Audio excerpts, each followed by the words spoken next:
The indie market is strong these days, and Fortifend is a relatively new entrant into the city builder plus tower defense genre. The formula is simple, but generally, it always comes down to the execution. How does this one fare? Watch on and find out.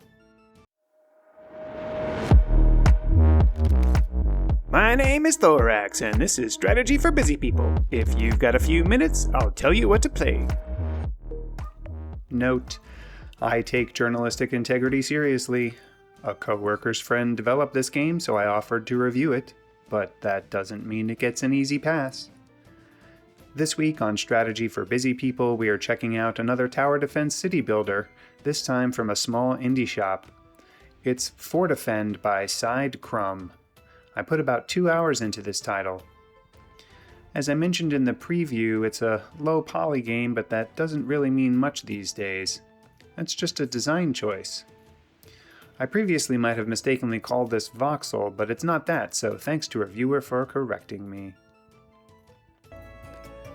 The premise of the game is marginal, but honestly, it's kind of hard to come up with a truly unique story these days. The kingdom had some bad stuff go down, and you have to rebuild it by charging into the mist and defeating the weird enemies that just so happen to always wait for winter to conveniently attack. Fine, I can deal with this. And a medieval theme? Sure, that's cool too. Who doesn't like castle building kind of stuff? From a mechanics perspective, at least in the early game, things aren't all that complicated. You have various resources at your disposal to commit to building things for your settlement, with some specific goals that you have to achieve in order to complete the scenario.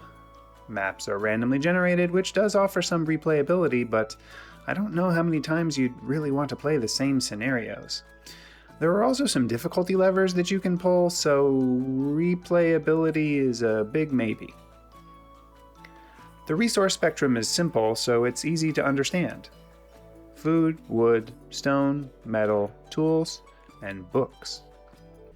You have various buildings that are required to produce each of these things, and those buildings can be minimally upgraded to produce more of those things.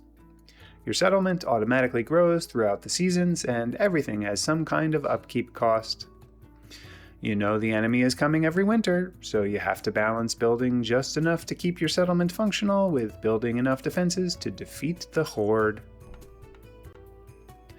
When that horde comes, it's going for your keep, which has a fixed number of hit points. Maybe there's a way to heal it in later scenarios, I'm not sure. In most cases, the starting location of the incoming horde is indicated on your map. Right-clicking shows the path that would be taken to get the keep from that location. This helps you understand where to build your defenses. You have a few different types of defensive towers that you can build, from simple rock hurlers up through fancy artillery and even mage towers. Each tower has different pros and cons to using it. In the first scenario, your incoming baddies are all squishy creatures, but the second scenario involves stone enemies. I don't think that things like fire or poison did much extra to stone enemies, so investing in fire upgrades for the towers probably wasn't worth it. You can build walls, but weirdly and annoyingly, enemies can walk across water or squeeze around the wall edge to get past the wall. So what I found was that trying to build little mazes of walls to delay or slow the incoming enemies would give more time to be exposed to the attacks of the towers, and that could result in being able to dispatch enemies more quickly. Hey. Before I give my final verdict, if this is your first episode, this one's free. But if you've watched me before, we're going to make an agreement. You help me level up by clicking subscribe, and I'll keep making these videos. I'll spend the time playing the games and making content that I hope you'll like, and you'll return the favor, okay? Leave comments, tell me what you think, it's all good. You just agree to engage. That's all I ask. The final verdict. Each scenario in the game introduces some new mechanics for you to mess with, so I'm sure there's quite a lot of escalating gameplay here. But the fundamental game loop is not alien to tower defense aficionados. You're going to spend time building stuff, and then the horde is going to come. There's even apparently an endless mode coming in version 1.1.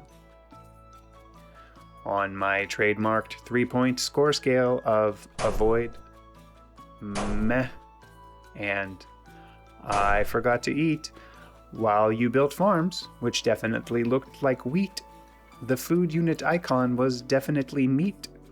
So meaty though it may have been, the game is just so-so. For all its cuteness and simplicity, I didn't have a burning desire to keep going to see what the next scenario would bring in terms of enemies or mechanics.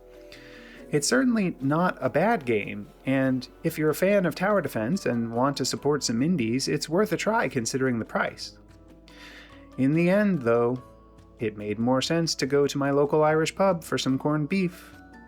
It was recently St. Patrick's Day, you know.